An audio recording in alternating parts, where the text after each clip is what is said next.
Hello dear students, जय हिंद। जैसा कि आप लोग वेक्टर पढ़ रहे हैं और वेक्टर के लगभग सारे टॉपिक्स आपने पढ़ लिया है। Addition, subtraction, resolution, scalar product of vectors, dot product, cross product of vectors, सारी बातें आपने पढ़ लिया हो। कुछ एडिशनल चीज़ें हैं जिन्हें मैं सोच रहा हूँ आप लोगों को बता दूँ और कुछ एक दो क्वेश्चंस बता दूँ। तो सबसे पहले मैं आप लोगों को बताना चाह रहा हूँ scalar product. Scalar triple product ये क्या होता है भैया? क्या माना कि तीन वेक्टर हैं, वेक्टर ए है, वेक्टर बी है एंड वेक्टर सी है। तो स्टूडेंट्स, मैंने कहा तीन वेक्टर्स हैं, vector A, vector B, vector C. लेकिन तीनों वेक्टर का प्लेन अलग अलग है। जैसे मैंने कहा कि माना कि यहाँ पे है वेक्टर बी, ये है वेक्टर सी। इनका प्लेन जो है इस व्हाइट बोर्ड के प्लेन के परपेंडिकुलर है। अब ये तीसरा वेक्टर जो ए है, मान लीजिए इधर है, ऐसे है। लेकिन एकदम सीधा वर्टिकल भी हो सकता है, डिफरेंट डायरेक्शन में भी हो सकता है। वेक्टर ए इधर भी हो सकता है, बट उस प्लेन से डिफरेंट प्लेन में है। मतलब एक ही प्लेन में तीनों वेक्टर नहीं है ना। मतलब non coplanar vectors if A B C are three non coplanar vector.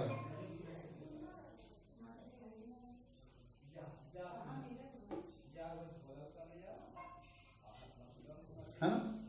Vector A, vector B, vector C तीनों नॉन कोप्लानर वेक्टर्स हैं। कोप्लानर वेक्टर होंगे तो प्रॉब्लम हो जाएगी। क्या प्रॉब्लम होगी मैं अभी आपको बताता हूं। देखिए स्टूडेंट्स, मैंने कहा वेक्टर ए इधर भी हो सकता है और वेक्टर ए इनके प्लेन के परपेंडिकुलर में ना होकर के प्लेन से किसी एंगल पर भी हो सकता है, उससे कोई दिक्कत नहीं है। जरा आप बी क्रॉस सी करिए। अगर आप बी क्रॉस सी करेंगे तो जो वेक्टर आएगा, this vector will be perpendicular to plane containing B and C, इधर होगा। एन कैप की डायरेक्शन होगा, इधर होगा बी क्रॉस सी वेक्टर, ये वेक्टर हो जाएगा। है? अब बी क्रॉस सी और वेक्टर ए के बीच में अगर एंगल थीटा हो, इनका डॉट प्रोडक्ट लिया जा सकता है, तो हो जाएगा vector A dot B cross C. ऐसे तीन वेक्टर्स के इस तरह के प्रोडक्ट को बोलते हैं स्केलर ट्रिपल प्रोडक्ट। क्या बोलते हैं? Scalar triple product. और करके अगर आप देखिए तो ये आता है A dot B cross C is equal to B dot C cross A is equal to C dot A cross B. इसको शॉर्ट में स्क्वायर ब्रैकेट में लिखते हैं A B C equal to B C A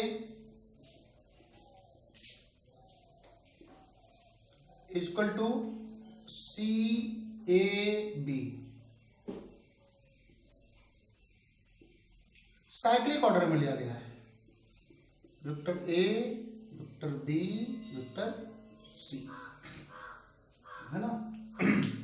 A B C, A B C, A dot B cross C, B dot C cross A, C dot A cross B. क्या answer? B को बाद में लिखने में कोई problem नहीं भैया। क्यों? क्योंकि dot product is commutative. Overall quantity जो आएगी एक स्केलर क्वांटिटी होगी। कैसी क्वांटिटी होगी? स्केलर, क्योंकि ये भी वेक्टर और ये भी वेक्टर। अगर विचार कीजिए, अगर तीनों vector A B C coplanar होंगे तो क्या होगा?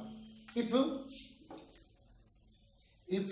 स्पेशल केस में बॉक्स में बता रहा हूं आप लोगों को, if vector A, vector B and C are coplanar होंगे तब क्या होगा?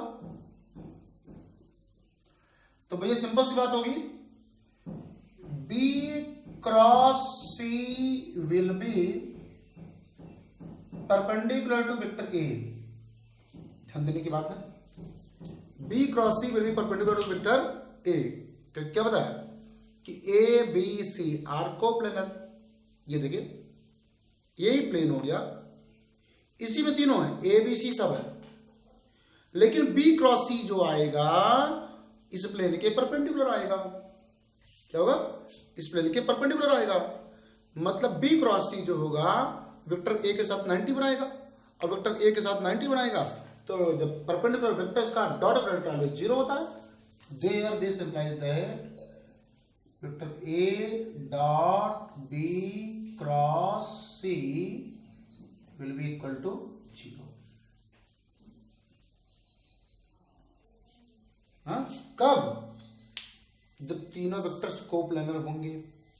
जब तीनों वेक्टर्स कोप्लेनर होंगे तो इनका स्केलर ट्रिपल प्रोडक्ट ऑलवेज क्या होगा? 0 होगा। इसीलिए कहा जाता है कि अगर आप A dot A cross B करते हैं तो क्या आएगा? 0। B dot B cross C करेंगे तो क्या आएगा? 0। क्यों? क्योंकि ए क्रॉस बी जो होगा ऐसा वेक्टर होगा जो ए और बी दोनों के परपेंडिकुलर होगा, और जो ए और बी दोनों के परपेंडिकुलर है उसका वेक्टर ए के साथ में डॉट प्रोडक्ट करे चाहे बी के साथ डॉट प्रोडक्ट करे, क्या आएगा? 0 आएगा। परपेंडिकुलर वेक्टर्स का डॉट प्रोडक्ट इज ऑलवेज 0। तो ध्यान रखिए, इस तरीके से क्या आएगा? 0। नॉन कोप्लेनर वेक्टर्स होंगे तो इनकी वैल्यू इस तरीके से कुछ ना कुछ आएगी। और जो आएगी वो क्या होगी जरा विचार कीजिए। जो आएगी वो क्या होगी जरा विचार कीजिए। बी क्रॉस सी, ध्यान देने की बात है। वेक्टर बी, वेक्टर सी और वेक्टर ए से देखिए क्या बन रहा है। किसी भी कमरे में आप जहां पे हैं वहां पे किसी कॉर्नर के बारे में विचार कीजिए। कॉर्नर पे आपको 3 लाइनें दिखेंगी, एक लाइन एक्स एक्सिस, दूसरी वाई एक्सिस, तीसरी जेड एक्सिस। आप ऐसा भी कर सकते हो, एक को आप बी वेक्टर मान लो, दूसरे को आप सी वेक्टर मान लो, और तीसरे को आप ए वेक्टर मान लो। ये देखो मार्कर से रिप्रेजेंट करो। तीसरा ए वेक्टर हो गया। क्या हो गया? ए वेक्टर हो गया। हाँ, और अगर आप ए क्रॉस बी करेंगे, ध्यान दीजिएगा, ए क्रॉस बी करेंगे, अब कमरे की बात आप कर रहे हैं, सोचिएगा, ए क्रॉस बी करेंगे, इधर है वेक्टर ए और ये है वेक्टर बी, ये बेस की एरिया मिल जाएगी आपको। क्या मिलेगी? बेस की एरिया मिल जाएगी। और अगर बेस की एरिया में हाइट से मल्टीप्लाई हो जाए तो वॉल्यूम ऑफ रूम या वॉल्यूम ऑफ क्यूबाइड मिल जाएगा। क्यूबाइड, क्यूब जिसमें सारे side equal, cuboid, all angles 90 हो बट सारे साइड इक्वल ना हो, अपोजिट साइड से इक्वल हो, पैरेलल हो, सारे एंगल 90 हो, जैसा कमरा बनता है, रूम ना। तो मैंने बताया या बी क्रॉस सी करते हो, यानी जो फर्श है, फर्श की एक साइड वेक्टर बी, दूसरी साइड वेक्टर सी को रिप्रेजेंट कर रही है, तो आप ऐसे, है ना, ये देखिए ऐसे वेक्टर बी वेक्टर सी। तो आपने अगर क्या किया, बी क्रॉस से निकाला तो ये फर्श की एरिया मिल जाती है। पैरेललोग्राम के लिए कर बताया था ना, cross product of two vectors give the area of parallelogram. Okay, base की एरिया मिल जाएगी, और अगर इस बेस की एरिया में हाइट से मल्टीप्लाई हो जाए तो आपको कमरे का वॉल्यूम मिल जाएगा, यानी क्यूबाइड का वॉल्यूम मिल जाएगा। तो ये बताया। अब डॉट प्रोडक्ट का मतलब क्या? सोचिए जरा, बी क्रॉस सी जो आएगा इसका मैग्नीट्यूड एरिया और direction perpendicular to this plane, और ए वेक्टर भी मैंने कहा परपेंडिकुलर है। दोनों वेक्टर पैरेलल हुए कि नहीं? A vector and B cross C vector दोनों पैरेलल हुए, पैरेलल हुए। और dot product of parallel vectors A dot B equal to A B cos 0, cos 0 की वैल्यू 1, ए इंटू बी। क्या? ए इंटू बी, मतलब सीधे सीधे आ गया। Area of the base and height. A का मतलब भाई एक वेक्टर है बी क्रॉस सी जो कि बेस की एरिया दे रहा है, और दूसरा वेक्टर है ए जो कि हाइट दे रहा है। हाइट और एरिया का प्रोडक्ट वॉल्यूम। इस प्रकार से scalar triple product gives the volume of that cuboid. लेकिन अगर ये सारे वेक्टर्स परपेंडिकुलर नहीं है तो क्या होगा, ये देखिए परपेंडिकुलर ना होकर के इनके बीच में थोड़ा सा एंगल हो गया तो क्या होगा, हाँ वेक्टर बी जो है ऐसे परपेंडिकुलर ना होकर के थोड़ा सा एंगल पे है, तो अब आप वहां पर रेक्टेंगल बन रहा था, ऐसे देखिए रेक्टेंगल बन रहा था ना, लेकिन अब क्या हो रहा है, अब पैरेललोग्राम बन रहा है, बेस उसका पैरेललोग्राम के शेप में आएगा। अब बेस इसका जब पैरेललोग्राम के शेप में आएगा ऐसे, ठीक, बेस पैरेललोग्राम के शेप में आएगा और इस पैरेललोग्राम की एरिया जब निकलेगी, पैरेललोग्राम की एरिया निकलेगी कैसे, बी क्रॉस सी करने से, और जब पैरेललोग्राम की एरिया बी क्रॉस सी करने से निकल जाएगी तो क्या होगा, फिर इसका डॉट प्रोडक्ट वेक्टर ए के साथ डॉट प्रोडक्ट बी क्रॉस सी जो होगा वो बी और सी के परपेंडिकुलर होगा, वेक्टर ए के साथ उसका डॉट प्रोडक्ट मतलब हुआ बी डॉट सी का मैग्नीट्यूड, देखिएगा B dot C sorry B cross C dot A का मतलब हुआ ए का मैग्नीट्यूड बी क्रॉस सी का मैग्नीट्यूड इंटू कॉस थीटा।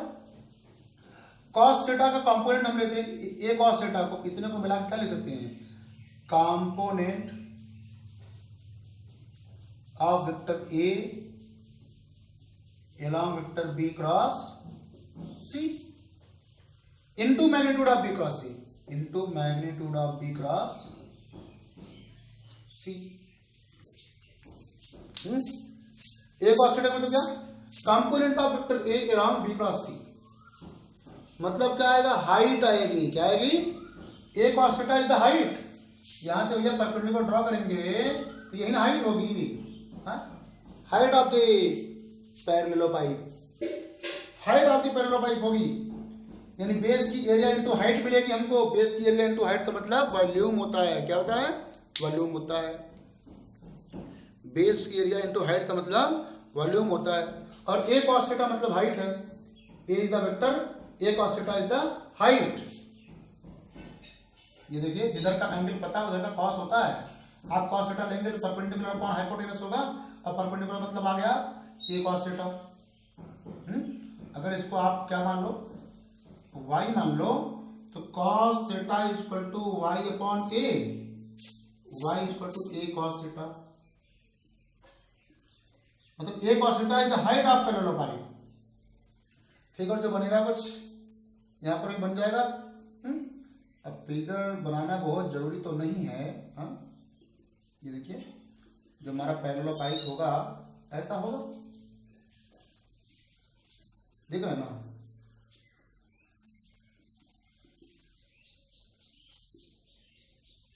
इस तरीके का पैरेललोपाइप होगा और ये ए कॉस थीटा उसकी height. Means scalar triple product gives the volume of a parallelepiped whose three adjacent sides are represented by vector A, vector B and vector C। ऐसा पैरेललोपाइप जिसकी तीनों sides vector A, vector B, vector C से represent हो रही हो, उसका volume A dot B cross C होगा, A dot B cross C होगा। ओके, चूंकि ABC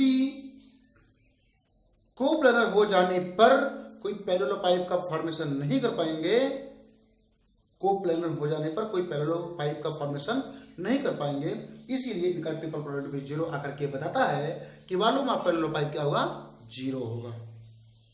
ओके स्टूडेंट्स, तो मुझे लगता है आपको ये बात क्लियर हो रही होगी कि scalar product of triple product zero क्यों होता है। ये बताने के लिए होता है कि पैरेललोपाइप का फॉर्मेशन नहीं हो रहा है और उसका वॉल्यूम क्या है, जीरो। ये कॉन्सेप्ट आप याद रखिएगा, स्केलर ट्रिपल प्रोडक्ट जीरो तब होगा जब वेक्टर ए बी सी तीनों पैरेलल होंगे। यानी अगर कभी प्रूव करने के लिए आ गया, कभी भी अगर प्रूव करने के लिए आता है कि प्रूव कीजिए vector A B and vector C are coplanar, तो आप सीधा सॉल्व कीजिए A dot B cross C. अगर A dot B cross C zero आ गया, आप नॉर्मली कह देंगे कि A B C are coplanar. अगर जीरो नहीं आया तो कहेंगे कोप्लैनर नहीं है। तो इनसे फॉर्म हो रहे पैरेललोपाइप का वॉल्यूम मिल जाएगा आपको, जो भी आएगा उसका वॉल्यूम होगा। सॉल्व कैसे करेंगे स्टूडेंट्स, इसको मैं बताता हूँ, ट्रिक आपको बताता हूँ। सॉल्व करने के लिए डायरेक्ट मेथड आप कैसे करेंगे, देखिए भैया, कंपोनेंट फॉर्म में अगर आप करना चाहें तो वेक्टर ए इक्वल टू क्या होता है, A X I cap plus A Y J cap plus A Z K cap. Vector B equal to होता है B X I cap plus B Y J cap plus B Z K cap. Vector C equal to होता है C X I cap plus C Y J cap plus C Z K cap.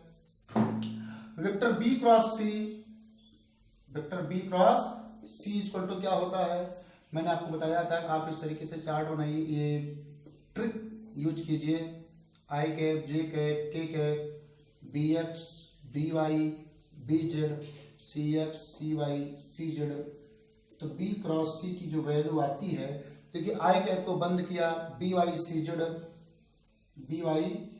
Z minus B Z C Y, हाँ, I cap minus J cap को close किया, B X C Z minus B Z C X J cap plus K cap को close किया, B X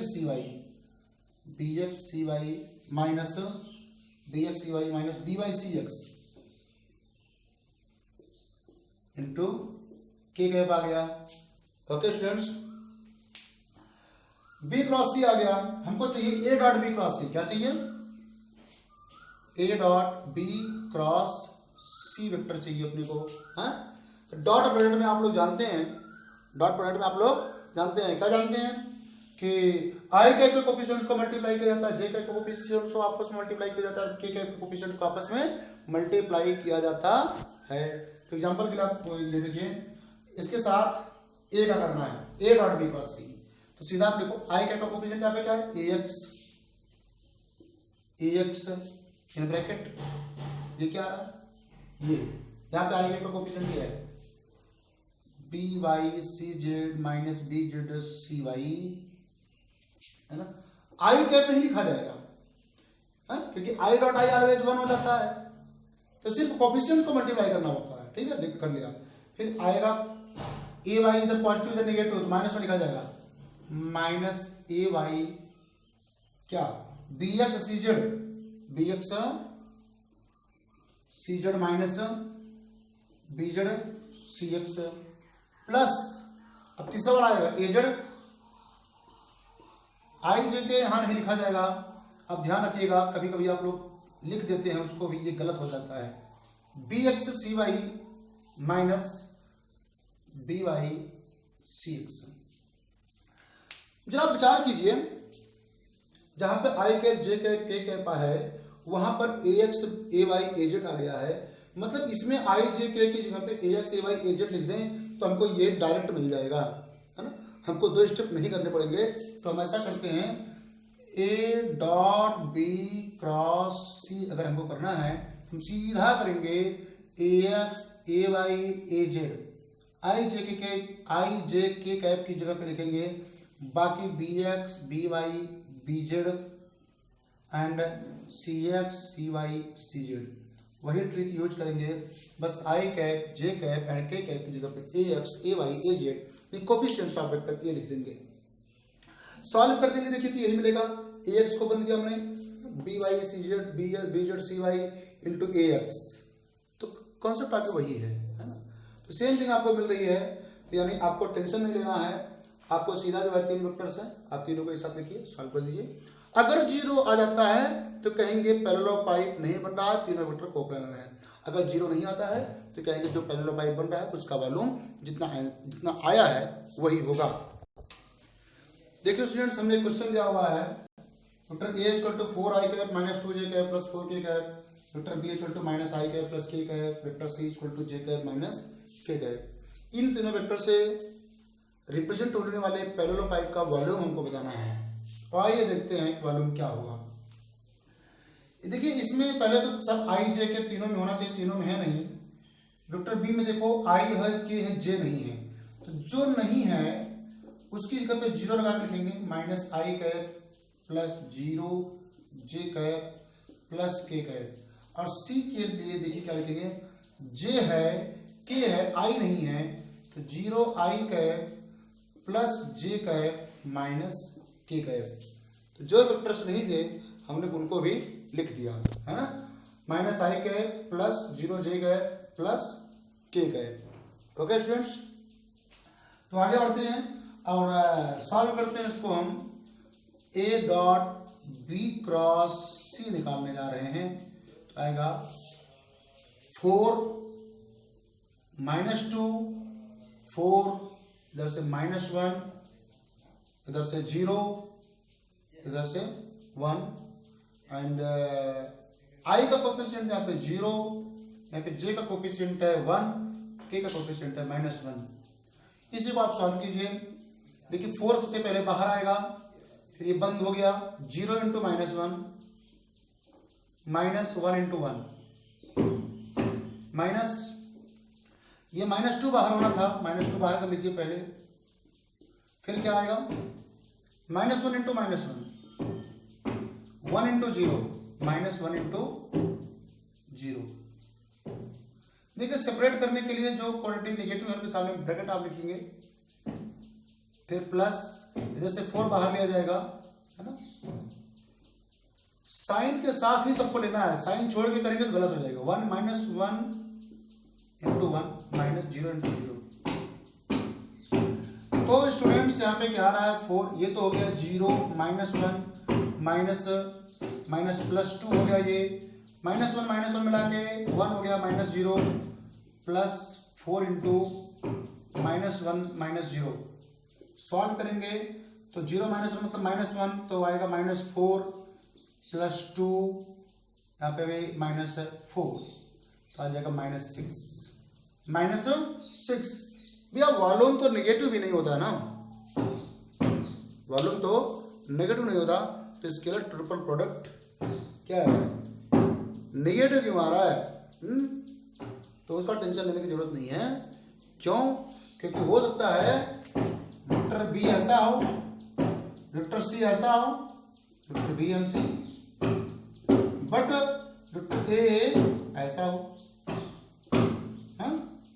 B cross सी जो आएगा इधर आएगा, यहां से बनने वाला पैरेलल पाइप का वॉल्यूम नीचे है, इसलिए नेगेटिव होता है, तो उसके लिए कोई टेंशन लेने वाली बात नहीं है। ओके स्टूडेंट्स, मुझे लगता है आपको ये सारी बात क्लियर हो गई। आइए एक और फार्मूला आपको बताते हैं।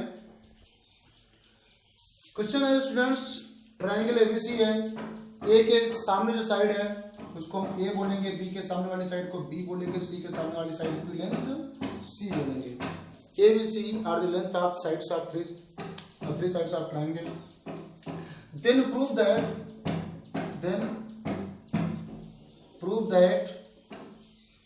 A upon sin A, B upon sin B is equal to C upon sin C. इसे साइन रूल भी कहते हैं। तो स्टूडेंट्स आइए प्रूव करते हैं। हम 3 वेक्टर कंसीडर कर लेते हैं यहाँ पे, है ना। यहाँ पे वेक्टर BC ले लेते हैं, एक वेक्टर ये, दूसरा वेक्टर ये ले लेते हैं, तीसरा वेक्टर ये ले लेते हैं। Consider 3 vectors along BC, CA and AB। और देखिए ये देखा जाए हेड टेल मेथड से अगर तीनों वेक्टर को ऑब्जर्व किया जाए तो फर्स्ट वेक्टर के हेड पर सेकंड की टेल मैंने लिया है, सेकंड के हेड पर थर्ड की टेल लिया है, तो लास्ट वाले वेक्टर की हेड फर्स्ट के टेल पे आ गई है। इन तीनों वेक्टर्स का रिजल्टेंट क्या होना चाहिए? 0। क्या होना चाहिए? 0। फर्स्ट वेक्टर के टेल पे लास्ट वेक्टर की अगर हेड आ जाए तो उन वेक्टर्स का रिजल्टेंट क्या होना चाहिए? 0। तो प्रूफ हम करने चल रहे हैं, है ना।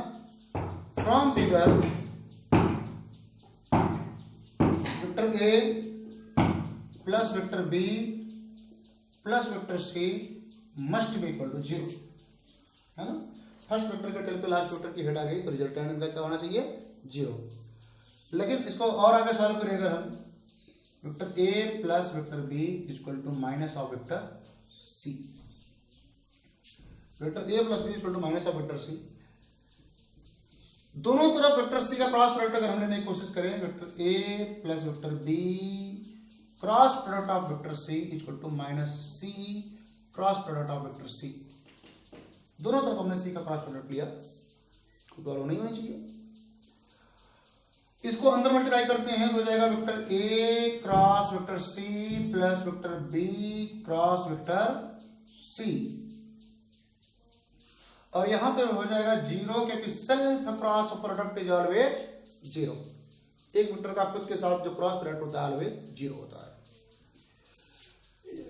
यहां पर हम एक चीज और देखें, अगर इसका हम ऑर्डर चेंज करना चाहें, क्रम उल्टा करना चाहें, तो आएगा minus C cross A plus B cross C equal to zero. हमने यहां पे क्या किया है, सिर्फ क्रम चेंज किया, ऑर्डर चेंज किया हुआ है।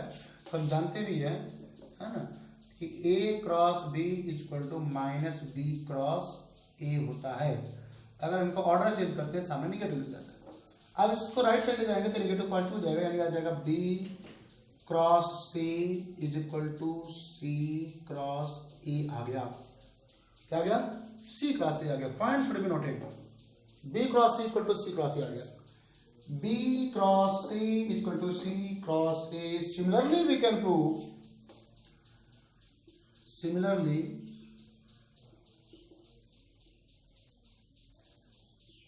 A cross B is equal to B cross C.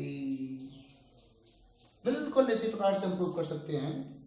जो हम C को उधर ले गए, B को ले जाए और B का क्रॉस प्रोडक्ट लें, तो प्रूव कर सकते हैं A cross B is equal to B cross C।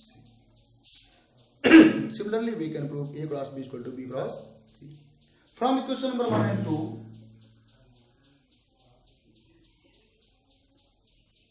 दोनों इक्वेशन को अगर आप मिलाइए तो A cross B is equal to, यहां से देखिए B क्रॉस C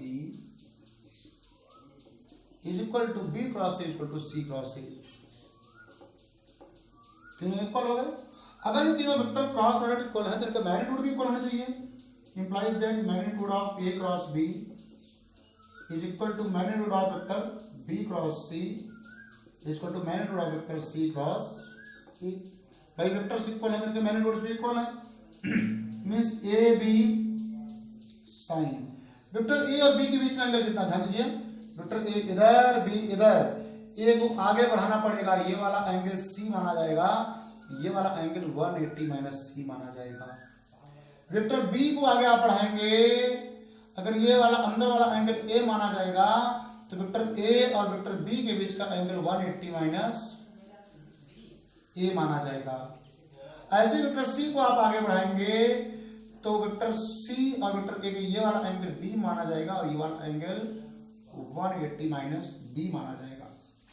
तो साइन ध्यान देने की बात है भैया, मैंने बताया था ना, हेड पर टेल रखी तो हेड को आगे बढ़ाते हैं, जो एंगल बनता है वही उनके बीच का एंगल होता है। हेड को आगे बढ़ाया तो जिधर एंगल बना वो उनके बीच का एंगल है। तो ए और बी के बीच में एंगल कितना है, 180 minus C, sine 180 minus C equal to B into C into sine. B और सी के बीच में angle 180 minus A is equal to vector C into A into sin 180 minus B। तो C और E के बीच में एंगल 180 माइनस B है।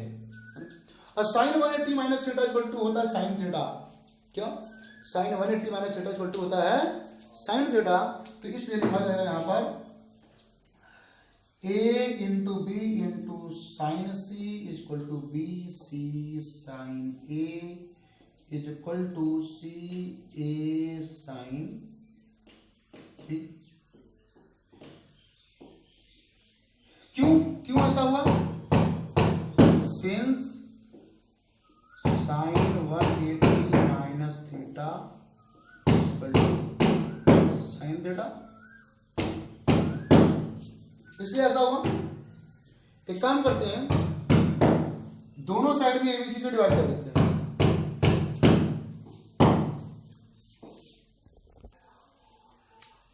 तो इसमें क्या करना है, एबीसी से डिवाइड करना है on dividing by A B C. देखिए तो ए बी सी से डिवाइड करेंगे तो ए बी कैंसिल हो जाएगा, यहाँ पे बी सी कैंसिल हो जाएगा, यहाँ पे सी ए कैंसिल हो जाएगा, बचेगा क्या? Sine C by C is equal to sine A by A is equal to sine B by B, sorry small A है एंड ये स्मॉल बी है, साइन बी बाई बी बचेगा, बाकी सी ए कैंसिल हो जाएगा। तो क्रम से लिखा जाए, तो ऑर्डर में लिखा जाए, रेसिप्रोकल लेके लिखा जाए, आ जाएगा imply that A upon sine A is equal to B upon sine B is equal to C upon sine C. तो स्टूडेंट्स इस प्रकार से प्रूव हो गया A upon sine A is equal to B upon sine B is equal to C upon sine C. तो मुझे लगता है कोई विशेष आपको प्रॉब्लम नहीं है, इजीली आपने प्रूव कर लिया हुआ है। A upon sine A is equal to B upon sine B is equal to C upon sine B बहुत ही इंपॉर्टेंट फार्मूला है और आपके लिए बड़ा ही यूजफुल है। इसे साइन रूल भी कहते हैं, साइन रूल ऑफ ट्रायंगल। आप मैथमेटिक्स में भी इसको पढ़ते हैं तो याद रखिएगा। और अभी नेक्स्ट चैप्टर में जब पढ़ाऊंगा NLM Newton's laws of motion, तो उसमें भी लामीज थ्योरम आपको बताऊंगा, बिल्कुल इसी पर बेस्ड है। तो आप लोग इसको अच्छे से तैयार कर लीजिएगा और ये भी याद रख लीजिएगा, अगर तीन वेक्टर्स हैं, तीनों का रिजल्टेंट 0 है तो वेक्टर का मैग्नीट्यूड और सामने वाले एंगल का साइन का रेशियो कांस्टेंट होता है। एक लॉ बन जाता है, लामीज थ्योरम में यही बोला जाएगा, the ratio if resultant of three vectors is 0 then the ratio of magnitude of A vector to the sine of its opposite angle to the sine of its opposite angle is always constant। Okay, तो sine rule भी कह सकते हो इसको। Lami's theorem में आपको Newton's laws of motion में बताऊंगा फिर से। तो अभी आप लोग साइन रूल तक ही पढ़िए। ओके स्टूडेंट्स, मुझे लगता है आपको ये बात क्लियर हो गई। वेक्टर के सारे कॉन्सेप्ट आपको मैं बता चुका हूँ। अब रही बात प्रॉब्लम्स की, प्रॉब्लम्स आप बनाते रहिए, जहाँ पे दिक्कत होती है आप हमसे पूछते रहिए। व्हाट्सएप लिंक अब नीचे डिस्क्रिप्शन में दिया हुआ है, कोई दिक्कत होती है आप तुरंत मैसेज कीजिए और रिप्लाई हमारी तरफ से आपको दिया जाएगा। Okay students, thank you. मिलते हैं next day with next chapter.